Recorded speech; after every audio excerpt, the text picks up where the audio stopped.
Hey family, what's up? What's up? What's up? Up here drinking some cafe. I pray you guys are doing well. And I'm back in this joint, man. I dug into craze because I was just curious. Charleston White, very interesting man, and I ran across one of his videos he did with Tabitha Simmons. I think she got a show called In the City, and it was pretty interesting his take on life. Some stuff, if you're not from the neighborhoods or the alleyways that we come from, you won't understand. But I understand most of what the fuck he was saying, which was weird, but I understood it. So I figured let's let's talk through it. Let's comment on it, and I'm gonna bring it to the people, to my family, to the big guy addicts. I try to still go with the name for you guys, so I think addicts is pretty cool. We fanatical about life, big life. You know what I'm saying? And I'm a big guy, so why not? I pray you guys are doing well again, and let's just get into it. Let's just get into it. What's happening, everybody, and welcome to In My City, where we interview extraordinary people making extraordinary moves in an extraordinary way. We have a very special guest on today.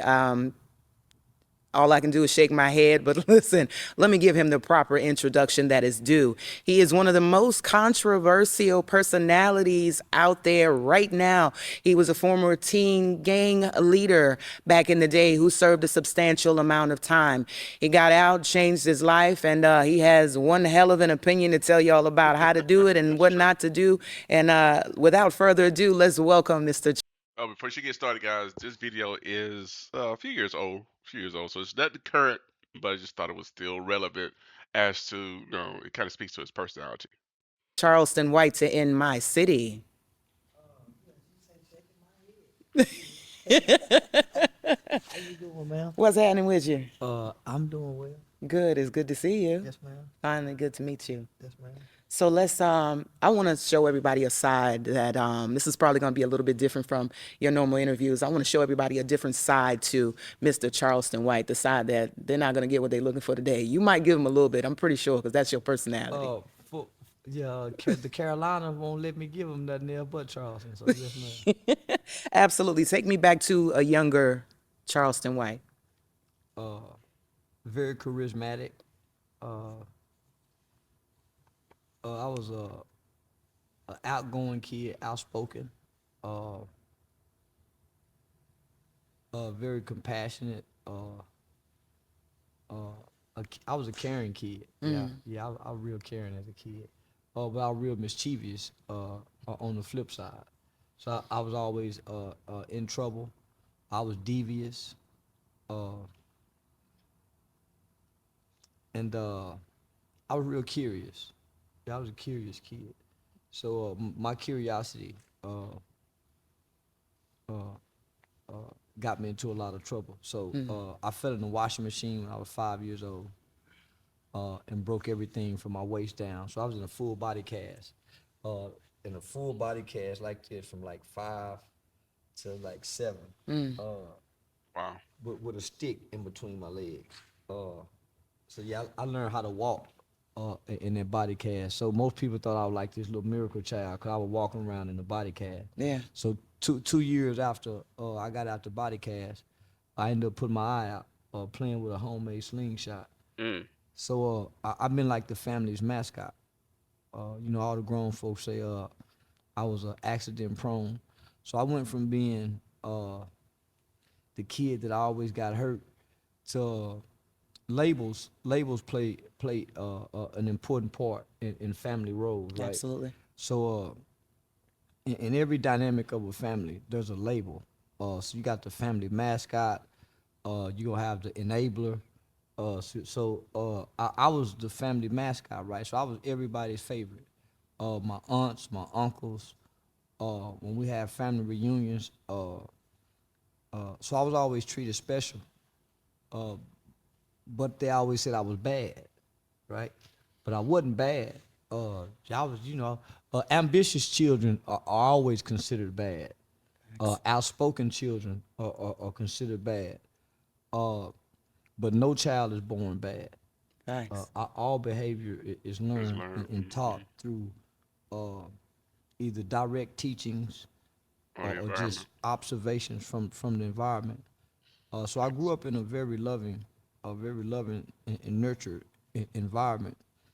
Uh, I just had uncles, uh, who was young. My mom had me at 17. She had my brother at 15. So as we grow up with young parents, our parents aren't as responsible as they are as they age, right? Absolutely. So Very when they're true. young, Hold up. Because he is speaking some knowledge. Just think about all our parents that were young parents now, and a parent at 16, 17, 18. What do we know about life? What do we know about life? We know nothing about life. We couldn't get a handle on shit, things we going on. Even our children these days, and you look at them at 17, at that age, 16, 15, 17 through 18, even 21 to 25, these kids don't know what's going on, you know what I'm saying, about life or how to take care of themselves. Do you have some kids that just, they come in this world and they got it. It seems like they got it and they get going, but most don't. Most don't. So definitely he's speaking from definitely my generation. I know he's a little bit younger than me, but definitely my generation. So what do you guys think? You guys how was your folks growing up? You know what I'm saying? Did you grow in homes that were you very, very young parents in the teens? Because it seems to be like a trend like when I was a kid, everybody was having kids because Jodeci. Forever my lady.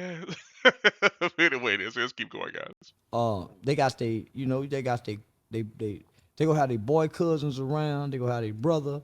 So uh, the children get exposed. So yeah, I got exposed to all my mama's cousins, my uncle Wayne. My granddaddy had a barbershop on the south side that had all the hustlers and players out there. So I got exposed to what I like to say the culture. Black. I'm the product of black culture. For sure. I was born in the 70s. I was Yeah. born May 17, 1977. Yeah. I was born during the black exploitation era. Most of the movies that I saw coming up was about pimps, Yep. Superfly, the Mac, Holes. Dolomite, uh, Yep. even my nickname, Charleston Blue, uh, is termed after a pimp movie called Comeback Charleston Blue. Yeah. Mm. So the first half of my life, that's what I was exposed to. So that's the criminal elements of black culture, right? So I was birthed during that era, only to for the '80s to come, and then here come crack. Well, my mother was never on crack, but my grandmother was, my aunts was. So by my mother trying to be the backbone of the family, she exposed us to that world. Grandmama coming over here, so we got to see what dope fiends look like. Yeah. My mom rescuing, my cousin. Now, for those, I want to say us, but I can't say us because I'm from the era as well too. I am from that era. My mom never sold crack, but as far as having dope things around in and out the house, having dope around us, um, friends, neighbors, everybody selling dope, taking dope. The neighborhood was just, I hate it. Well, it was what it was, infested with that era. So I know exactly what he's talking about. So, and the reason I'm chiming in, the reason I wanted to do this commentary on this video is because this shit is real. And a lot of people forget what, should I say, our kids have no clue of the stuff we went through when we were their age, in our late teens and early 20s. They have no clue, even almost adolescent, because when the crack and all that stuff came on the scene, we was trying to figure out life. Some made it out, some didn't. Some grew up in certain neighborhoods, some in the neighborhoods that grew up that had all this stuff as an influence. A lot of folks did not make it out. A lot of people didn't make it out. A lot of kids didn't make it out. And I don't know one, and then you felt like you had to do something like that to survive, but also you had those influences too. Those influences, you talk about the pimps, the dope dealers, all those. They had the fly cars, they had the nice clothes, they had the girls for the guys. For us little boys looking up and shit, we wanted them females too. We wanted to have what they had. and a lot of us went that direction to go get it. Um, so this this day and age, our kids have no clue what their parents went through. They have no clue. They just think that oh, they done changed their life now. They live in a better way, more spiritual way, but they have no clue what the gangster is inside of us. You know what I'm saying? So we all was pretty gangster. But a lot of people they grow up like that. But this particular stuff he's talking about, this atmosphere, the neighborhood shit he's talking about, I understand because I was had the front row seat in this shit, dead ass. So let's continue, guys. Sorry. Cousins from CPS situation from with my aunt. So we got to see from the sidelines of what it looked like. Uh, then here come gangster rap, and then here come. So when the crack came, the gangs came after crack. Sure did. So then you got crack, then the gang era. Here's the way you was Uh, at, because you already had so gangs as I'm a well too. product of those elements of black. So you did have gangs even before crack. You know, that's what crack did was elevate that shit. So it made it even worse. It gave gangs more power and opportunities to make money, to go buy weapons, to go live a different lifestyle, to make an influence on culture. And then of course you had the influence with gangster rap. NWA was one of the pioneers of gangster rap, and they proud of that shit. Even though we listened to that stuff growing up, but if you go back and listen to things that, um, listen to some of the songs, maybe one or two of the songs back in the day that you used to listen to, and listen to the actual lyrics. Get beyond the beat and that damn hook, get beyond the beat and listen to exactly what was going on. And that shit was real. It was not fugazi. Some of the stuff is manufactured, I feel, because the industry, they're gonna exploit us. Of course, young black men are gonna exploit us and our ladies too. But for the most part, just real talk. We did go through all this, and I like Charleston because he's not embellish it because I was a fucking witness to this stuff, and I was in a small city. I can't even speak to like L.A., New York, those bigger cities, bigger neighborhoods and stuff. I was just in Tennessee, so it's like everybody look at Tennessee as country, but the problem about small cities like that is they emulate the bigger cities, and when you emulate that type of attitude, that type of condition, and you bring it that climate, and you bring it to a smaller city, man, is 10 times worse because of the mindset. And then you're in a small city, so you just really you can't go on the other side of town and say, "All right, I'm avoiding." Like every time you go out, it's some shit. So I mean, but I can speak forever about this shit. But let's go ahead and listen to Charleston. America, coming from the single parent home. But I didn't I come from a single parent mother who tried to instill good morals and good values into her children. But she had to go to work. So, with all that being said, even though you grew up in a loving home, you had all of those great values from your mom, and I understand that you had elements around you that played a huge part in your upbringing. Yeah. What made you decide to turn to gang life at a Uh, young age? uh, a mother's love is not sufficient enough for a boy. Uh, they People think nah, mother's love is not sufficient. He have to have uh, some type of male love, and it has to be consistent to even balance out the consistency of a mother's love. After he said this, well, mind you guys, I did listen to some of this, but I didn't listen to the whole thing because I wanted to give a raw commentary and just some conversation around it as I was watching it with you guys. A lot of stuff you don't realize unless you hear somebody else say it. You know what I'm saying? So it's like we was pretty much single family. My mom did a wonderful job raising us, but she was by herself, and she did have to work. And then, of course, no matter what your parents do, at some point, the influences outside the house will raise you. They will continue to raise you because you have to go to school, you have to be out socially with other people, and then it depends on your personality. It depends on what you gravitate to. So it could be good or it could be bad, or it could be both. It's about life experiences. So I definitely understand what he's saying. Without that balance, mothers ruin boys. Mm. All right, before he get into this tangent, no, I can't say tangent, so I'll take that back. Before he get into the explanation of what he's about to say, keep an open mind. I had to, but keep an open mind. And for my fellas out there, we love our moms to life. We love them to life, but it's just certain things. If your pops wasn't there, and I'm guilty of this too. If your pops wasn't there, it's certain shit we needed. But the thing is, I guess the point I'm trying to make is we didn't know we needed it. We didn't know we needed it. We didn't know. And the funny part is, you don't know this stuff until later. It's like hindsight is 2020. So let's just go ahead and listen to the whole explanation about how he about to go into this. You love on them too long, you ruin him. At some point, he has to go through some training or some discipline, some hard teachings. Uh, Man, I ain't never been spanked by a man. I ain't never had a hug from a man. I ain't never heard a man say, I'm proud of you. It was all mama. Even though our uncles was around, they street guys. They teaching you the bullshit. And they young. Uh, now I ain't never seen a man come out my mother's bedroom, but she had a boyfriend. Yeah.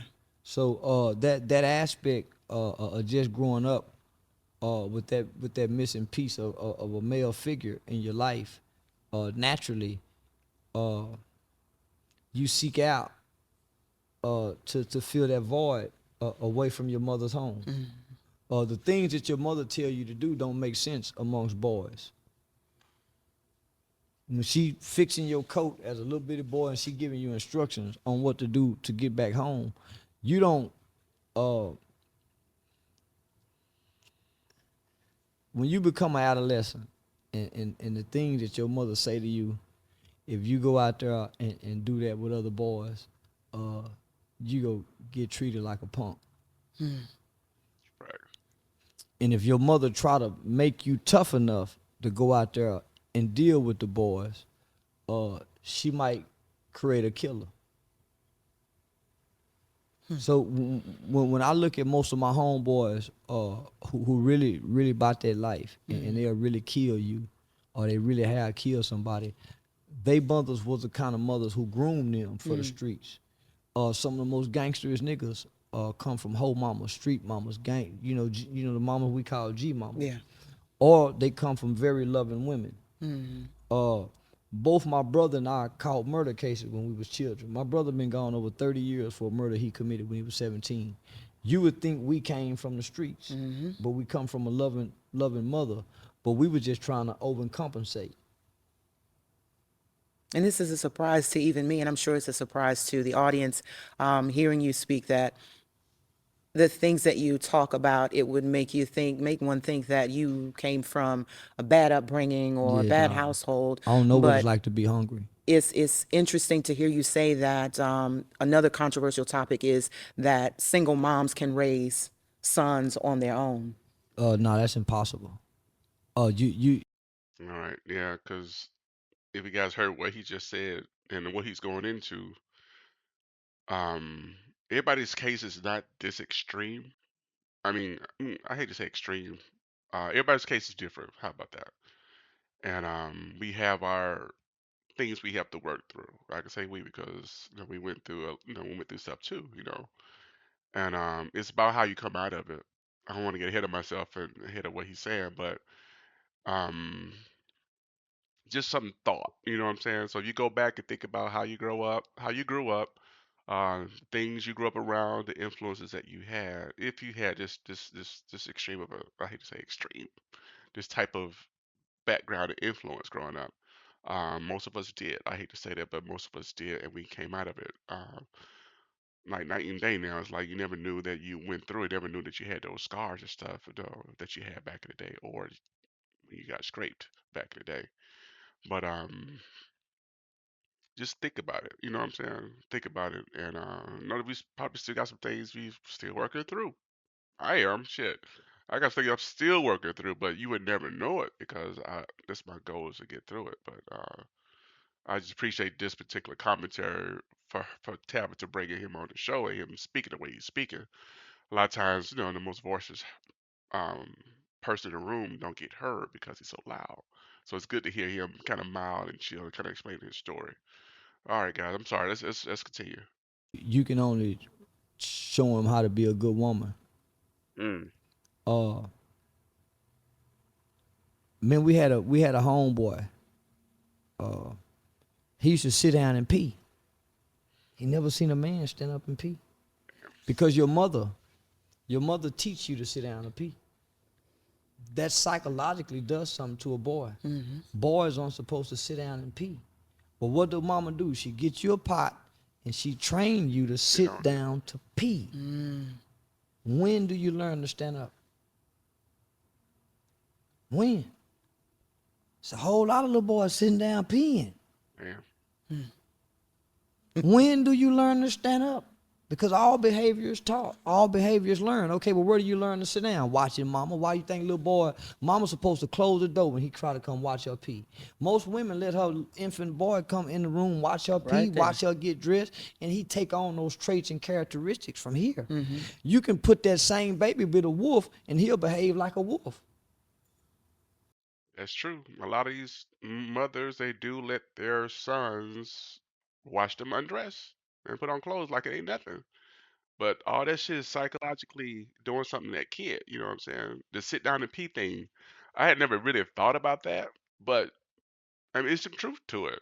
I mean, I'll be very honest with you. I don't even know. I don't even know.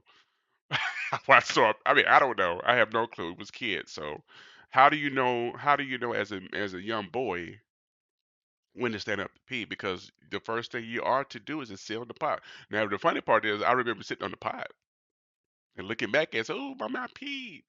But getting to that point to where, of course, you a little bit more older, you start standing up and doing the things you need to do. I mean, I don't know. I don't know. I don't know. I have no clue. No knock to any single mother at all, but it's basically this is just saying how important a man is. I think a lot of us being from this type of environment, not all men, but this type of environment. Excuse me, make myself very clear. From this type of environment, um, blacked with our own kids. I could speak wholeheartedly because I surely did. There's a lot of shit I didn't know, a lot of shit I didn't have a clue, and a lot of stuff this day I'm still learning. You know what I'm saying? And that's why these type of platforms are so important. That's why just this conversation that she was having, Tabitha was having with Charleston, is hit me like, damn. Was this motherfucker grew up in the same house as me? Was he my neighbor and shit? Because I understood exactly what he was saying. But it's going to continue, guys. So you figure by the time this kid get 9, 10 years old, he never sees a man stand up and pee. What do we learn? Now, you talked about, I believe in one of a past interview where you said that because you didn't have the proper male guidance and what happened with you in the streets led you to go into prison, which then you believe made you into a better man. Do you still believe that right now today? Yes, ma'am. Had All right, before he get into this, I understand what he's saying, what he's about to say about going to prison and all that shit. That's not a place for me. And I'm sure for a lot of us, it's not a place that you want to grow up and learn. But he feels that helped him. So it's different for everybody. You know what I'm saying? So that's pretty shy. So I mean, the prison talk, that was not something I wanted to experience at all, period, point blank. But let's go ahead and see his perspective on it. most prison is the tool God used to strengthen and make all of us better men. Our mothers can't do it. She tried. That's why we all have to go to prison. That's why most of us who leave our single mother home have to go to prison and go meet some kind of man in prison. Say, now look out, little homie. Let me show you how to throw your right hand. Now look out. Let me show you how to block that punch. He didn't know that before he got to prison. All the things that our mother tell us to do does not help us to be better men. As a matter of fact, the things that our mothers try to raise us to be, she's raising us to be the kind of men she wouldn't even date. Mama, can I get your car keys? She'll give us her car keys all the way up until she's 30. But the man she dating, she won't. But she'll give it to her. And the man she dating sit up and say, boy, you let that boy do every goddamn thing. He can get your money. He lied to you. I lied to you, goddamn. I'm fucking you. Is he fucking you? You and your boy fucking? Motherfucker start thinking a woman and her son fucking because she make him her man. And he be a weak motherfucking man. When he leave his mama, he be weak in the motherfucker at another woman's house trying to play man. That's why he run back to mama. That's why mama in his business and know what's going on between him and his girlfriend. That's why she wanna know. She raising him to be this weak man that she wouldn't even date her motherfucking self. Me and my mama, man, I could get in trouble at school. And man, my mama come home. We already know mama tired at the end of the week, but boy, she done got paid. Man, we already know to come home from school on Friday, clean up mama room, wash whatever dishes in that motherfucking kitchen, make that house look pretty, and say, Mama, can we go somewhere? Well, you think I learned how to play on women? Playing on mama, lying to mama. Mama, I didn't do it. The teacher lying. This dude just said some real shit right there. I know, I know everybody's not gonna understand this video. I understand this shit. And what he just said, how forbid some guys learn to play on females, um, coming from how they manipulate their mother is basically what he's saying. It's crazy, and I hadn't even thought about it like that. I don't want to lose a thought. Let's go ahead and see. Let's finish up. Where you think most men learn to be promiscuous from? They mama. They don't have them. Don't even like they mama. That's why they go do women the way they do women. This is not all men. He's just speaking on a certain type of environment. Some of the stuff I don't know about. I'm just saying this is not all, but this is just his perspective on it, which I thought was interesting. You don't think that behavior can change the learned Well, behavior? only God can change that. True. And most of us are operating without some type of spiritual Very true. moral compass. We rule by our feelings and our ideologies, our beliefs. True. True. That's why we're so divided as a race and as a nation, because we don't serve a one God. The Hebrews got a God, the Muslims got a God, the Christians got a God, the Buddhists got a God, the Pimps got a God, the Crips got a God, everybody got a God. And it's all ideologies. That's very true.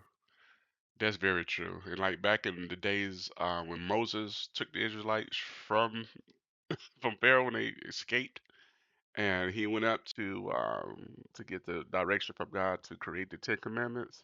While he was gone, I don't know why he was gone so long, but uh, months are it's pretty long, and people got restless because they felt like they needed someone to serve, to worship, which is the oddest thing. I never understood that. And when they came back down, Aaron had lost he had lost reins on everybody. So he said the people they created calves, they created things that they could idol, I mean, they could worship, and not realizing that the one true God got they dumb asses up out the situation they were in, which is the most oddest thing. And was worshiping almost anything. And so it's kind of to me it's kind of like just my opinion that we were made to work. Now we were made to worship. uh, Now this is my opinion that our feelings, we can rely on our feelings and our heart too much because the Bible says the heart is deceiving, very deceiving. So the things that you love, the things you hold close to your heart, could be either really good for you or really, really, really bad for you. But let's get through his point and see exactly what direction he's going with his conversation. After coming home, after serving time, you decided to change things up a little bit, change the way you've been I doing wanted to things. go to prison though. I grew up believing that going to prison was a part of being a man, and I wanted to be a superman. And in the black community, nobody is more of a superman than a guy who's been to prison. Uh, a high value man does not even compare to a superman who's been to prison. Uh, even now at times, as a 44-year-old, 45-year-old black man who feels somewhat successful, at times I feel like, man, I missed out on something by not going to prison. It's not true. When I look at the pictures that Big Meech and them take in prison, and they post them on social media, and them niggas' skin be clear, their muscles be big, their body postures look strong. The group photo gives off this message of camaraderie. Uh, That's appealing. Yeah, it's very appealing. All right, so I know a lot of us do not agree with what he just said, and but do we understand why he said what he said? I do. If you in that type of environment, and that's what you know, and that's what bred and led you, that's what you look up to. I mean, I've seen jokers go to prison, and the people we knew, my age, or when they got out, they did look stronger. They had like a little rep. But that's neighborhood shit. That's street type shit. But not realizing that beyond that record or that felony that they got, they can't operate in the world like you need to no more. Not easily. You know what I'm saying? And a lot of folks continue to drop off. So that's just I like to make it clear that that's really not the way to go. It really isn't. I mean, but understand what he said and how he said it. You know what I'm saying? Just take it off the corporate veil and and just looking at life for what it is. You know what I'm saying? Because in those pictures, those dudes look pretty hard, but in reality, they lost a lot of time of their life. You know what I'm saying? Like he's mentioned Big Meech. Shit, Big Meech, I'm sure he rather had not went to jail and continued doing what he was doing. You know what I'm saying? Making money and making it happen. So spending a number of years away. You know, that's definitely not something I have wanted to do. I'm sure most people would not have wanted to do it either. So let's continue, guys. So as a kid, I watched Uncle Wayne go to prison. Uncle Joe went for killing somebody. Jeffrey went. Naki went. Uncle Boosie was a so I watched all these black men go to prison in my family. So I grew up believing that that was a part of manhood, because I have a young and impressionable mind, right? As most children do. Right. Uh, when I spent a night over my homeboy house, hey, where your dad at? Oh, he coming home from prison. Where your brother? Oh, he in jail. He ready to go to prison. Man, my uncle, he just came home from prison, and the uncle cool in a motherfucker. And when you look out into the community, and you see the welcome home prison parties, shit, who wouldn't want one of them goddamn parties? So when my cousin Tasha graduated from Sam Houston High School, her party wasn't like that prison party.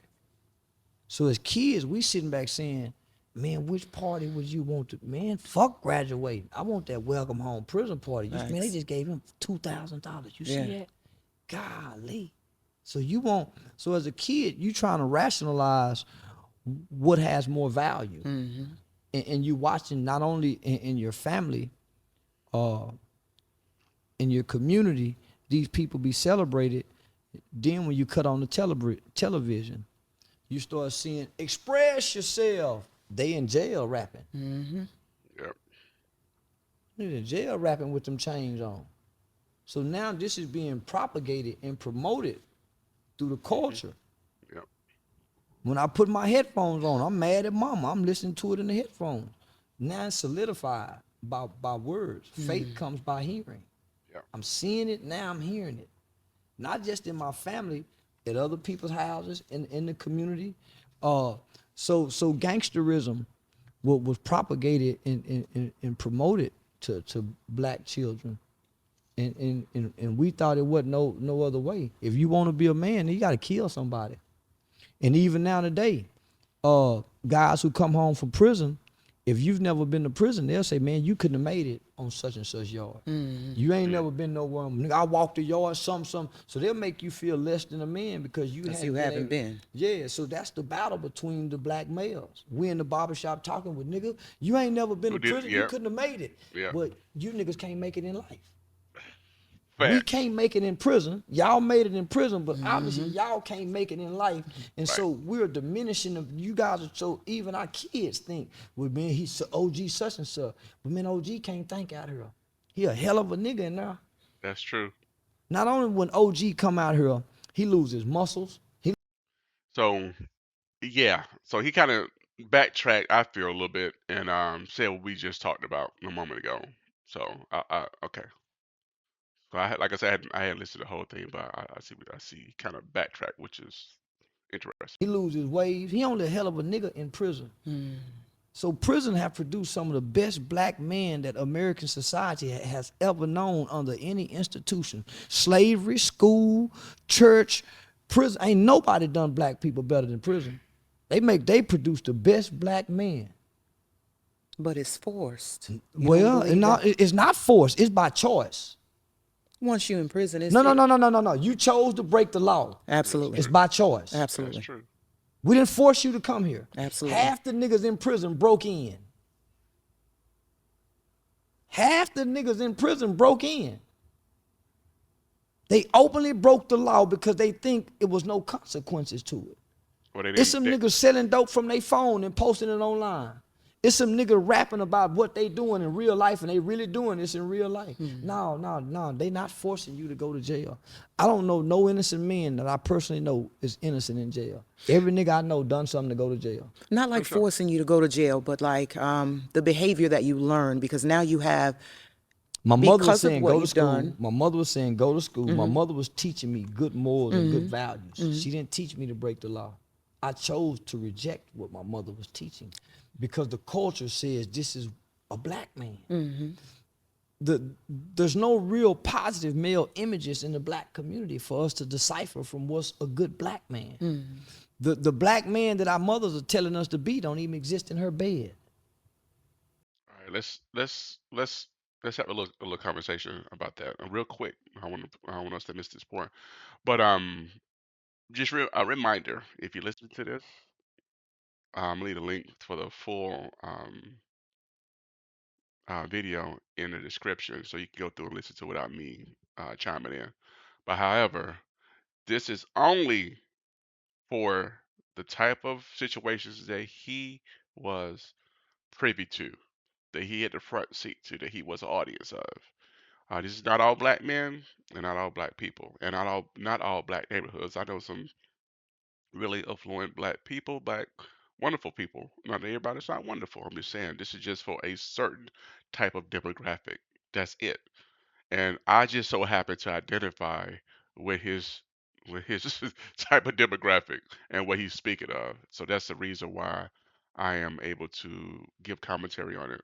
So, but it is some wonderful, wonderful, wonderful folks out there had wonderful lives because their parents got their shit together quick and they came from a good stock of people. So some people know, some people don't. It's just what it is. Let's finish or continue. Our mothers are telling us to be the kind of man she can't even attract into the house. So how can she guide me to be a man when she don't even have a man? She don't even know a man. Her daddy was fucked up. Her brother was fucked up. My daddy was fucked up. She had a baby by my sisters. How can she tell me what kind of man to be? She ain't mama, you ain't got a man. Or if the man you got, look what kind of man you got. Mama, how you gonna shape us boys to be this kind of man that don't even exist but nowhere in your head?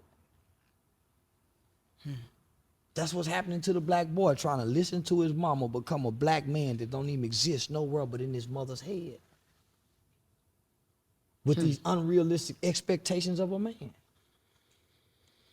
Now, a lot of people, we know you as being very charismatic and very much opinionated on a lot of subjects, Yes, ma'am. specifically where you talk about hip hop being demonic and pro death, in which you talked about briefly just a moment ago when you talked about how music is, when you put the headphones on, this is what you hear, this is the lifestyle you're trying to lead.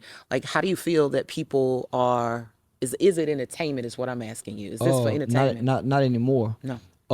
Nope. It never was for entertainment. And I can only speak of the time that I was a child up until actually early 70s entertainment. To some degree, I believe the industry has been an industry forever, to be very honest with you. Rap was too, in the 70s, early 70s, rap was too young and too new for the powers that be to do anything with it. However, they did allow it. They did allow it. Like Curtis Blow back in the day, Sugar Hill Gang, they did allow it. But then they found a way to weaponize it. You know what I'm saying? So they allow the shit first to see if people are gonna grapple to it, or should I say, grab a hold to it, and it becomes trendy because they didn't think rap would last this long. And now rap is probably one of the biggest genres. It is crossing over It's also crossing over genres. You know what I'm saying, to different ethnic groups because mainly it was for black boys, for black people, and that's how we expressed ourselves back in the day. So go back and listen to your Sugar Hill. So it was real fun. It was real clean. It was real neat. But then it started over time getting darker and darker and darker. Now you listen to this bullshit today. I don't even. I some the beat they get us with the beat, but the lyrics, what they actually talk about, what these kids talking about, I hate to say it, man. That shit come from my generation because stuff that we started, my generation. I was born in '71, so it starts from stuff we started, which I hate to say that, but let's continue, guys. Uh, if it was entertainment, the beef wouldn't be so personal with the results of death. True, true, true, If true, true. this was really entertainment, uh, we wouldn't know about street beefs in the music. Right, Uh, real we beasts, wouldn't be smoking on dead people if this was really entertainment. facts. Nah, this is these are now criminal organizations. Mm, that's true. Because most of the rappers are tied to some type of street gang that's involved in street violence where people are dying in between these rap groups. That's true. Uh, we think that the Fulton County Prosecutor's Office is getting it wrong. No, these are real criminal organizations. We Facts. just don't want to be honest enough as black people and say, man, we know To these admit it. niggas rapping is really gang members, street niggas. Come on now. These are real. No, these are not rap groups. These are not. Now, they're signed to rap labels. These are criminal organizations that's being used. Now this is I know this is just entertainment for entertainment purposes only. Let me put that out there. We're just having a conversation. Y'all with me? Okay. So while since we have this fucking conversation, a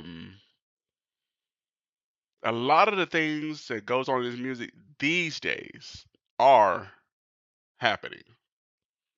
Back when I was coming through, we was coming through. They were not, but some were, but all of it wasn't. So that's why you get the term studio gangster because you talking all this shit in the studio, but you're not really living this life because you come from this beautiful, beautiful background, Ivy League school, suburbs. You know what I'm saying? Not that suburbs ain't rough, because these days everywhere is rough. I feel because of the influence of the internet, social media, and things like that. So you get that type of tutelage anywhere now as a kid because the information is so vast. Sometimes it's too fucking vast. You know what I'm saying? So, and it's so vast it makes our world smaller because we know too much now. I feel we do. So, let's continue his point, and I'm gonna be quiet for a second or two. Used as mind controlling tools uh, to do what it's doing to black people. It's all people, really. And we've made this demonic force a god of our children because we won't rebuke it. Mm, Because we won't rebuke it. Because we won't rebuke it. No one will rebuke rap music. No one will rebuke rappers. We won't rebuke it. So how can God free us from it? These lyrics are more detrimental. They're more demonic than ever before. very true. We ain't never seen black people say, I'm a demon. Nigga, what? Everybody would get away from that kind of black person. Facts. But these are Very our true. children professing this. And it says, what's in your, yeah, confess with your mouth. You speak that shit, it's gonna come up. It's gonna come upon you. Hell is real. Beyond this world, there's another world. You will live somewhere, and the Lord gives us a chance to choose. And unfortunately, is that the influence in this world is so powerful and it's so subtle. It becomes a part of your fabric of life. You know what I'm saying? So it becomes to a point to where everything that you know isn't good, you do it out of routine or out of tradition. They put a tradition on it, like Halloween. Tell me somebody, tell me somebody, please, in the comments, in your good state of mind, why would you celebrate a holiday that magnifies demons? Wait a minute, let me finish. Now, if you saw that same demon in your bedroom at night, or those same entities that people dress up every year on the 31st of October as, if they saw them same entities in their home at night, would it still be the same celebration? I would like to know that. And I'm leaving it at that. and believe. So that now they say I'm on demon, so they confessing, and we won't rebuke it. We go take pictures in front of the murals. Uh, our celebrities are idols to our children and even to many adults. Uh, if the Bible is true, uh, we see what happens to an idol worshiping people. This is an idol worshiping generation. It's very true. I agree. Absolutely. So people are on the fence when it comes to your personality and what they see on social media and the things you talk about. I know everybody wants me to touch on certain subjects, Go ahead, but go ahead. Touch, I'm yeah, going to give them what they want. let's. Why are you messing with Ti, son? Cause he grown. Uh, Okay, so guys, so this is the older interview. Like I said, it's a few years old. So you remember when he was on T.I. son on his ass? He's on somebody else's son. I think Lil Boosie's son too. And that was funny. So this is what she's about to go into. Sorry. I work on young men's murder cases at 19 years old. Uh, I work on young men murder cases at 14 years old. Uh, when I see an unruly kid uh, that's not only disrespectful to his parents, and is known to be disrespectful to his parents, and he disrespecting the other elders in the community. So think about this. Uh, they think I'm an old man, right? They think I'm in my 50s. So if they 18 and 19 years old 50s and they ain't old. saying they'll do this to me in my 50s, can you imagine what they doing to the 50-year-olds in their communities? Oh, they They fucking saying, them up man, we'll for sure. jump you. We go jump you when we come to Atlanta. Hmm. Man, we come from an era, homie, we ain't finna jump on no old man. And No, we think he old. right. So these is 18, 19-year-old kids. I'm sorry, 18-year-old, 19-year-old young man who the white man to get him 99 years to. Facts. I know a I know a 12-year-old kid who stabbed his next door neighbor 93 times. Wow. Uh, I know a 14-year-old kid who killed his mother and his father. Mm. I know another 13-year-old kid who got his best friend and went in his mom and daddy room and stood over his mom and dad and shot both of them. That's when So I sleep with my door I locked. don't play with kids I don't either. who speaks violence and who speaks aggression and has a history of showing this. So when I was confronting his son, I was responding to them making threats to me. I confronted their fathers, Lil Boosie and T.I. Hmm. In defense of Kanye West, because Boosie said he would slap Kanye West for wearing the White Lives Matter shirt. And Wow. I'm saying, come on, homie, why would y'all bully this man? This man got biracial children. Hmm. He got white kids. Why wouldn't he let his kids know they life, the part of them that's in them, they mama side matter too? That's a good So point. for black rappers to attack them and then Boosie, I'm saying, Boosie, you got a 15-year-old kid that was a hitman. Mm. That kid, Marlo Mike, killed 9 black people for Lil Boosie. And he paid him $2,500 per death. Damn. How in the fuck you go fix your mouth, nigga? Say what you would do to Kanye West. And nigga, you been killing niggas. Wow. Lil Marlo Mike in the back itching for a body. You put that in your song, my nigga. Bragging about how this little boy killed people for you. But we clap for Boosie. I don't care. He is making. He cooking. He is cooking. He is cooking. Cooking. Okay, what nobody say. He is cooking. He is making valid points, and nobody wants to hear it from. Nobody wants to hear it. Like I say, people feel like Lil Boosie is beloved, but who feels that way? And there's people that I say sometimes with points that Charles is making. Some people just don't understand.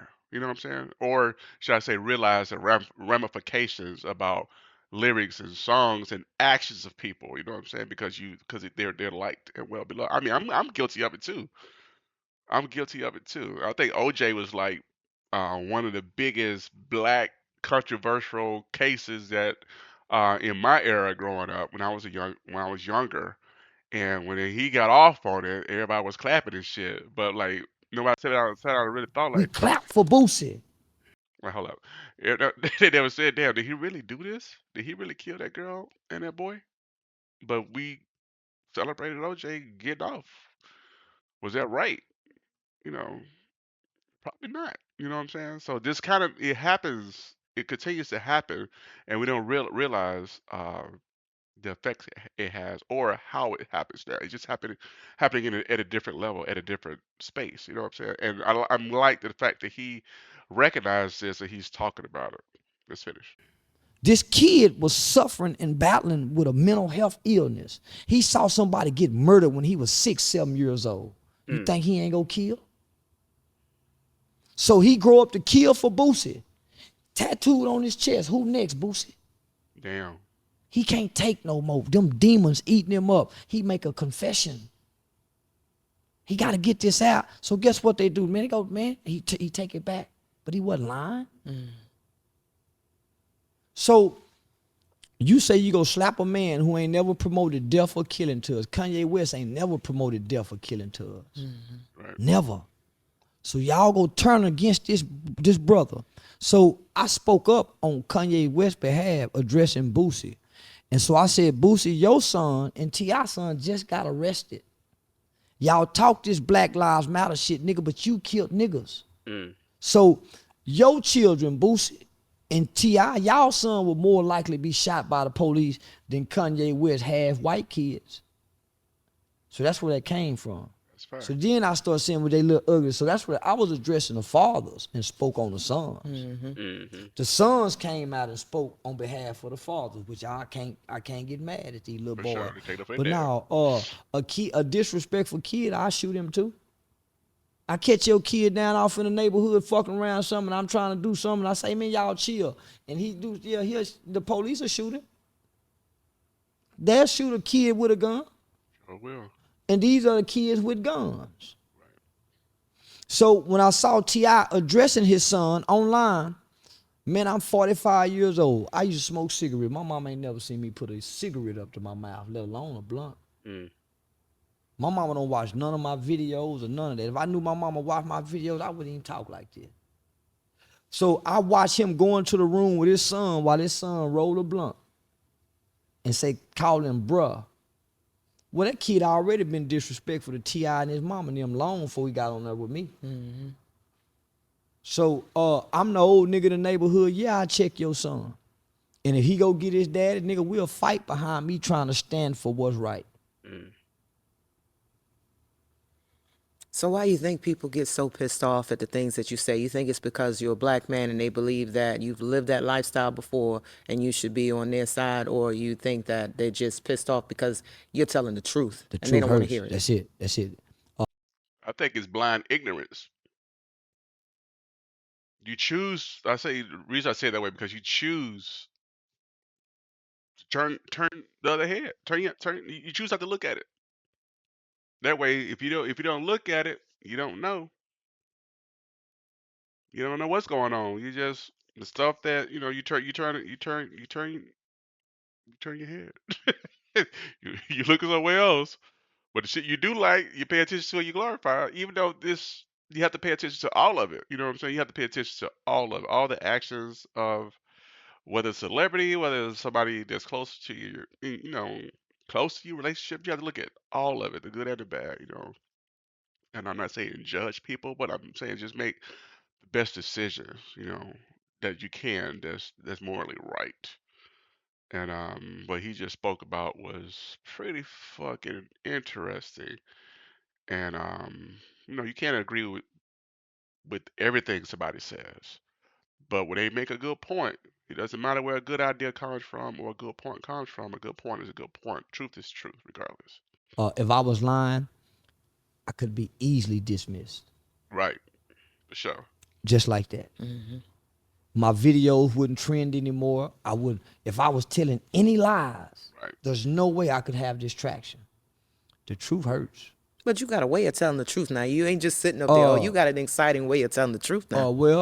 I tell it without sugarcoat. Most people sugarcoat the truth. Facts. Most people tell the truth where people can, where it appeases people. And I ain't trying to appease nobody. My mother whispered in my ear one time and said, "Boy, just tell the truth. God don't care nothing about nobody's feelings." And That's neither true. do the truth. The truth and God don't care about people's feelings. That's very true. Do you fear for your safety because you're telling the truth about Though so I many walk things? through the valley of the shadow of I know death, that's right. I shall fear no evil. I'm speaking against evil. What is there to be afraid of? Say less. All right. This is the point to where we have to walk in truth. A lot of things in whatever situation it is, whatever room or conversation you have, you can't speak what you want to speak because you have to use tact. But it's really free. I think it's a level of freedom that you can say what you want to say and get it off your chest, as long as it's not hurting anybody or it's not false information. I think that's a level of freedom that we all should have. And if it's whoever whoever hears it that needs to hear it, that it's been spoken to, should be just as open to receive it. You know what I'm saying? And make that adjustment if they need to, and not condemn somebody for telling the truth, especially if it's wrong. I mean, if it's shit just simply wrong, you know what I'm saying? Sometimes things are just wrong, and you have somebody like Charleston speak out on it, he gets crucified because he spoke the truth.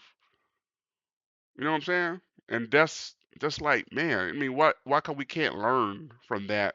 Like, all right, yeah, I did fuck up. This is not quite the way it should have went, or damn, I didn't think about it that way. 'Cause it is messed up right there. So it doesn't matter where a good idea comes from. Let's continue. Facts. Black Lives Matter. You touched on that. What are your feelings when it comes to Black Lives Matter? Black lives don't matter. You lying, motherfucker lying to me if they think they do. Prove it. The organization Black Lives Matter. As a black man, I'm not following 3 gay lesbian women nowhere. I'm Facts. not joining no organization that's headed by 3 gay lesbian women for the black. That cheated out. No, y'all know we can get into that if y'all want to too. But that organization was not what it's supposed to be. I wish it was, but it wasn't. It really wasn't. And all that shit was propaganda anyway. Black cause. The Black Lives Matter cause is more for gay rights than it is for black rights. Mm. That organization have known and been proven to be a scam. It's taking more money. Half the money that it's taken, it haven't came back to black people between Period. Sean King, Lee Merritt, Benjamin Crump. They've been scamming us, man, in the name of Black Lives Matter. We're gonna lose our God, because the God our grandmothers told us, as bad as bad as we want to hate white people and be mad at white people for something that we don't know nothing about, our grandmothers told us that God don't have no respect of color, no respect of person.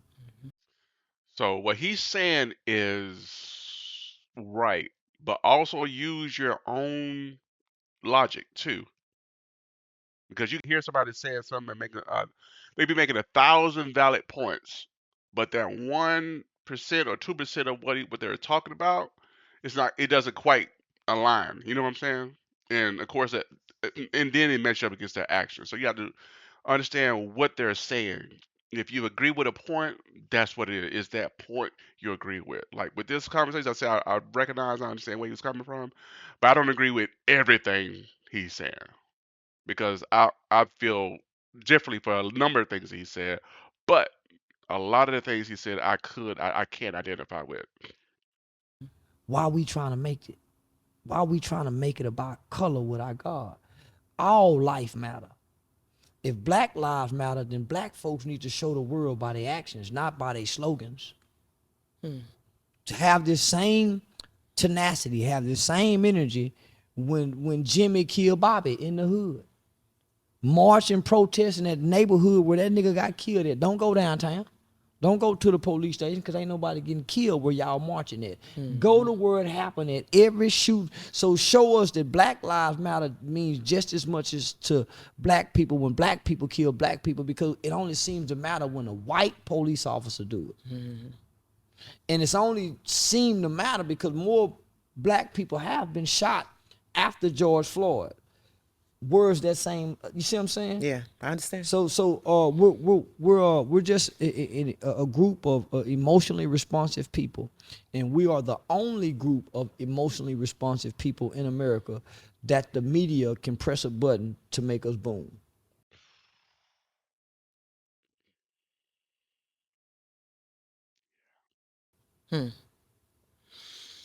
Now, I know you recently know that Gunner was released from Yes, prison. We're ma'am. gonna talk about I'm that. here gonna You were tell. glad he went to jail, Yes, so now ma'am. you happy he out. I'm happy he got out in the manner in which he came out. I'm glad to see they broke him. Mm. I love to see, because I got faith in the system. I got faith in that white man jail. I got faith in that white boy law, that at some point in time, all them niggas go holler Toby and come on back to us and be upstanding, good black man to our communities. When Thugger come home, because I went in 1991 at 14 years old. I came out in 1998 at 21.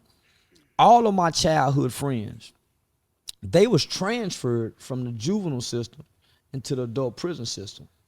They went on to serve 18, 19, 20, 21, 22, 23, 24, 25, 26, 27, 28, 29, 30 years locked up consecutively from ages 12, 13, 14, and 15, 16, 17.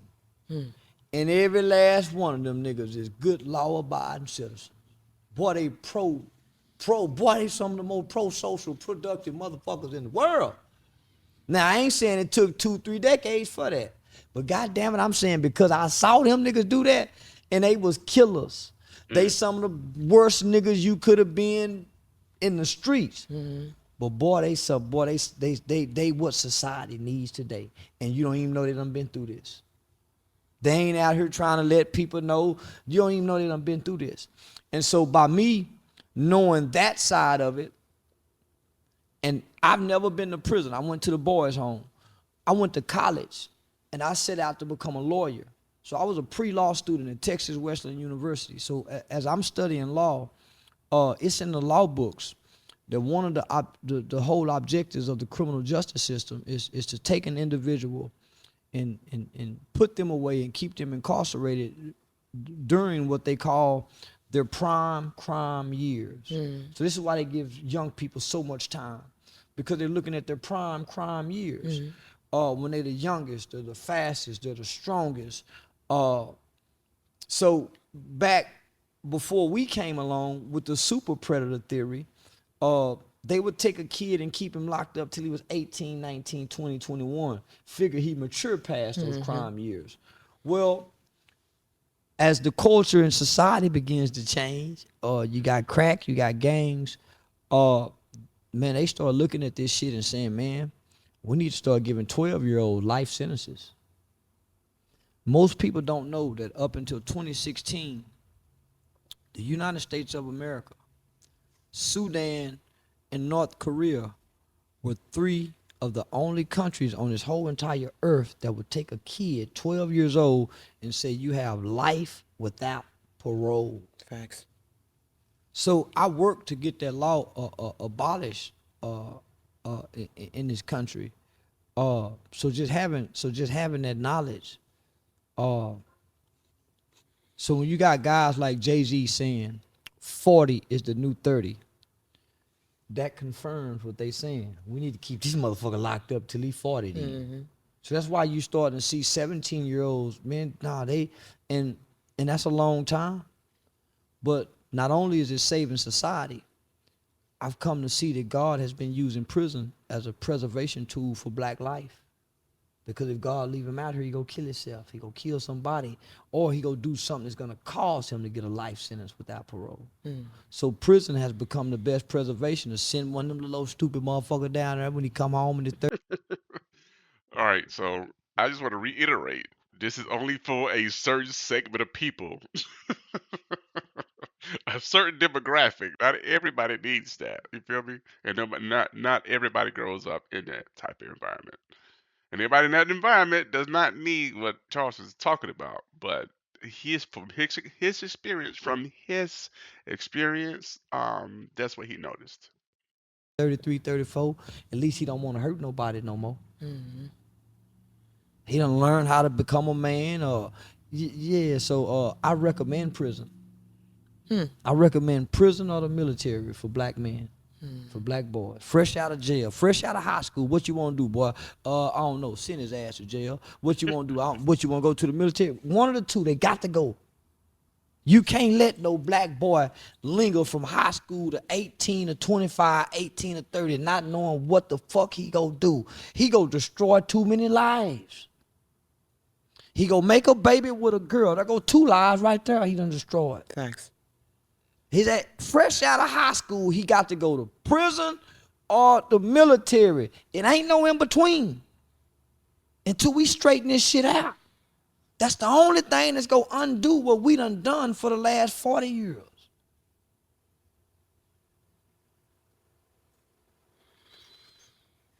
Brittany Griner. All right, real quick before we move on. Um, I do not agree with that, but I understand what he's saying. I've seen situations where um, one of the two was going to happen inevitably, but I would probably lean more toward the military than prison. Prison is inevitable if you're doing things that is against the law. That's just something that's going to happen, regardless, and you get caught. But as a forethought and to prevent from going to prison, I think if there's no other way, if there's no other way, I'm going to reiterate that. If there's no other motherfucking way, you get yourself together, military would be something because we don't want you out there dead or in a situation where you got 30 years and they done hid your ass in a hole, and that does nobody any good, to be very honest with you. So let's continue to see what this guy's talking about here. She shouldn't have never been released. Uh, when you do wrong, you gotta pay for your consequences. She was warned before she went. There was warning before destruction. Uh, Not only does it hurt our military, it hurts the confidence of what the military believe in when they over there fighting for something. Uh, it's also an incentive for well-to-do Americans or just any American to be kidnapped and held for ransom in a jail or a prison in a foreign country that don't like us. The flip side of that is that Russia was losing the war. Russia is losing this war with Ukraine, with Ukraine having the help of America and America giving them weapons that Russia don't have. Uh, Nobody expected for Ukraine to be where they are in this fight. So with Russia losing this war, he's been threatening nuclear war, but that's he don't want that. China don't want that. Nobody wants that, right? So this was a trump card. Uh, okay, they got help with weapons. Nobody's really helping us with the weapons that could beat America weapons. We need somebody to help us with weapons. Who more than to get? That motherfucker they got over there. He done provided weapons with yeah. So yeah, this was a military move by a general that I think will cost not just Ukraine but America in the long run. Now you have a youth program that you started. I would like for you to, it's called. So she asked about Brittany Griner. He didn't really speak much about it. I don't know how he got into the war stuff. So That's interesting. But let's see what the next subject is. Called hype. Yes, ma'am. Yes, what does Hype. hype stand Yeah, for? Dewberry came up with that name. Yeah. Hyped about hype youth outreach. Hype is an acronym for helping young people excel. We created this right when Dewberry and them had came home. So a lot of my homeboys had started coming home uh, from being locked up. And I like to say this clearly, from being locked up from choices and decisions that they made as children. They carried decades into their adult life. Uh, so we come up with the idea is that no child is born bad. Man, we were just children acting out of hurt and pain. And so I've been out since 1998. So I got to grow up in my 20s, my 30s. Them niggas came home in their mid 30s. So God gave me a vision to create a youth organization using our stories, to try to stop kids from going down that same path that we had. And it really was more or less for the kids, which that's the focus and that's the intent. But the motive is we're all responsible for taking somebody's life. And we've paid our debt to society, but we forever owe a debt to our victims. Mm. So this is so that we can prevent more victims. Because a kid walking around angry, growing up and never having those issues resolved and processed, then those are the people who hurt people, because hurt people hurt people. Absolutely. You stop the hurt, we stop the hurt. And that's all you're trying to do. Just Yes, speak the ma'am. truth and get people to Yes, understand. It ma'am. just With the comes kids, out the though. way you want it to come Yes, out. ma'am. I tried to talk right. When I was going to D.C. working with, man, I done worked with Barack Obama's Attorney General, Miss Valerie. I've been on private phone call with Barack Obama after the Baltimore and Ferguson riots. I was selected to campaign with President Trump in 3 key battleground states. When I had the bow tie, trying to walk in Malcolm and Martin's shoes, Listen to you. traveling around the country, man, I spoke at some of the most prestigious college universities in this country. I done worked with over 50 U.S. congressional members. I've partnered with some of the biggest lobbyists, policy makers in this country. That ain't what black people want. They want to suck your dick, bitch, fuck your hoe, shoot your bitch. Yeah, they want the drama and all the extra. If that messenger don't talk like this, then God will never be able to get Can't the get message through to the to 'em. people. So I started working off in the hood, off in Stop 6. This is only a demographic of people, not all black folks, because I don't want to hear all that crap. But unfortunately, that the ones that they put the camera in front of wants to see that dumb shit. So, but a lot of us do not want to see it. Even like going out to have a drink with your person, with your wife or your girlfriend, your husband or boyfriend. You don't want to go to the places that these people are at. You want to go somewhere that's laid back and chill because you're afraid of what may happen. So I hope I didn't get off topic with that. But we don't want to hear all that. I just use that as an example. No, just going out. It's simple. You want to hear, I want to go to a nice jazz spot, nice live music spot. I don't want to go to a place to where everybody's hype and hardcore rap is playing and these kids are started drinking and shit. So it's like, no, you don't know what's going to happen or what could happen. So, I started out in the church. So I went from the church working with the youth to the juvenile facilities, to the alternative schools, to the high schools, college universities. I was teaching classes at the adult parole office on McCart at the central unit. Where every Tuesday and Thursday, it was mandatory where people had to come to my class after being released from prison.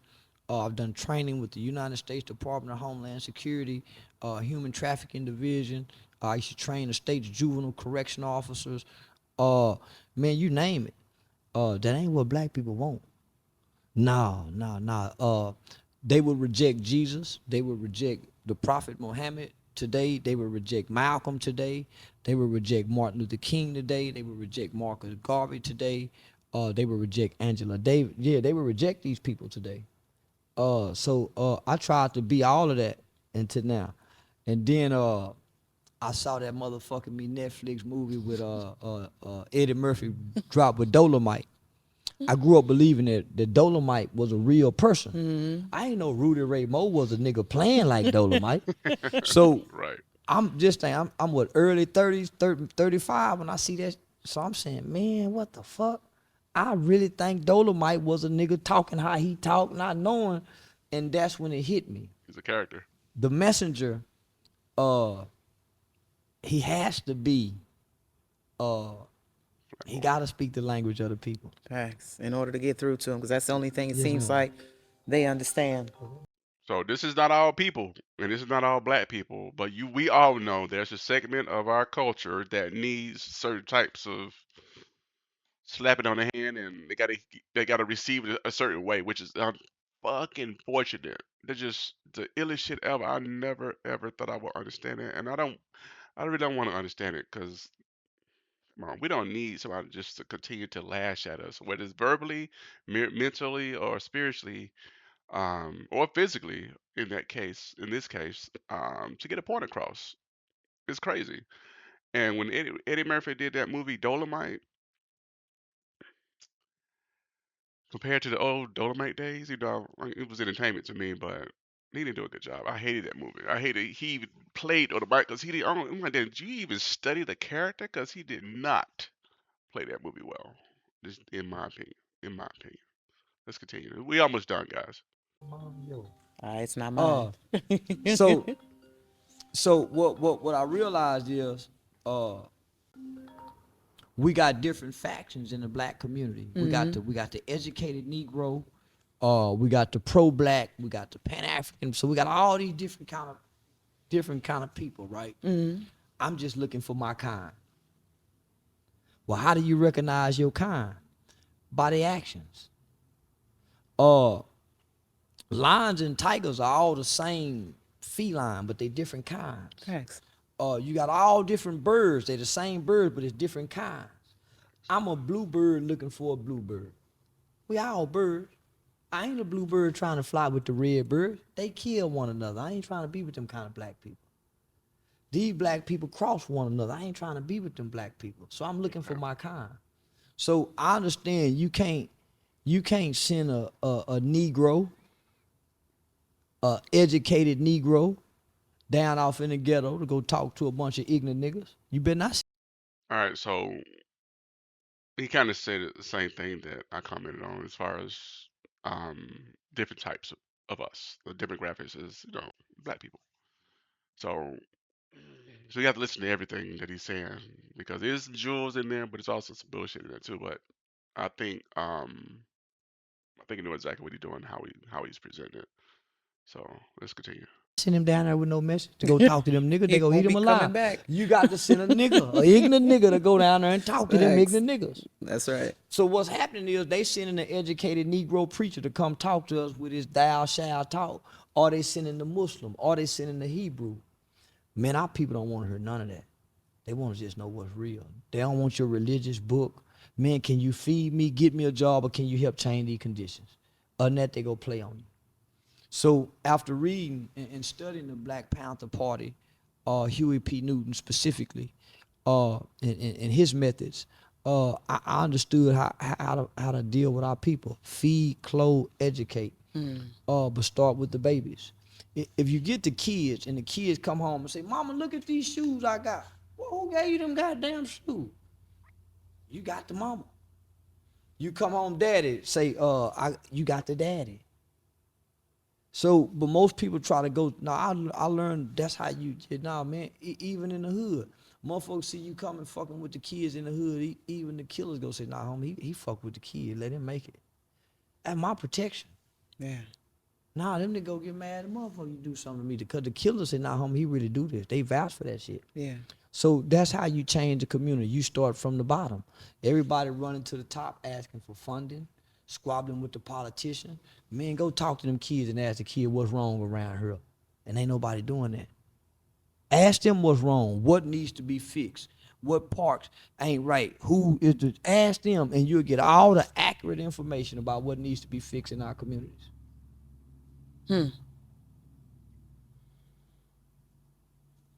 Mr. Charleston, I have one more question that I always ask all of my guests before I let you go. Yes, ma'am. If you could look a younger Charleston White in the mirror right now, what would you say to him?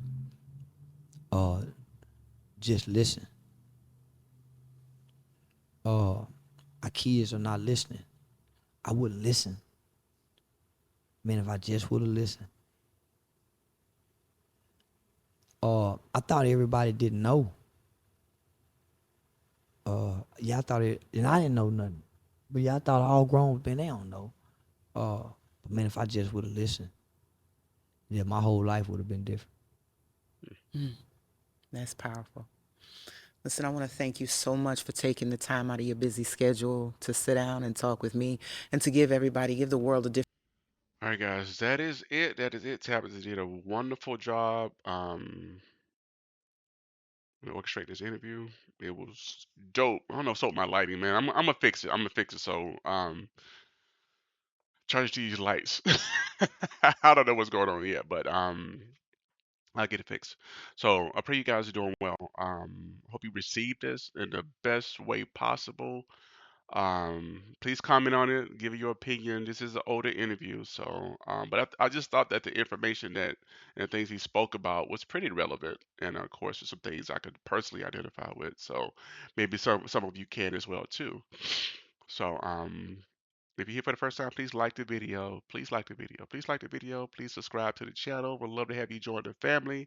We're bringing commentary. We get into our stride, as far as what subjects should bring, what we want to talk about, and how we want to talk about it. But if it's a certain subject you guys want to hear, please let me know. For now, know how you kind of get busy in life, but I'm making a point to really monitor my comments. So if I um, hit a thumbs up or a heart, just know that I thank you for commenting. But again, join the family, guys, and please feel free to share the videos. I'm going to bring more real life type conversations, some meaningful type conversations, something we could use, not just all entertainment or craziness. You know what I'm saying? Because this world is not all crazy. It's some very wonderful things going on as well too. So, pray you guys again doing well, and I will see you beautiful people next video. Peace.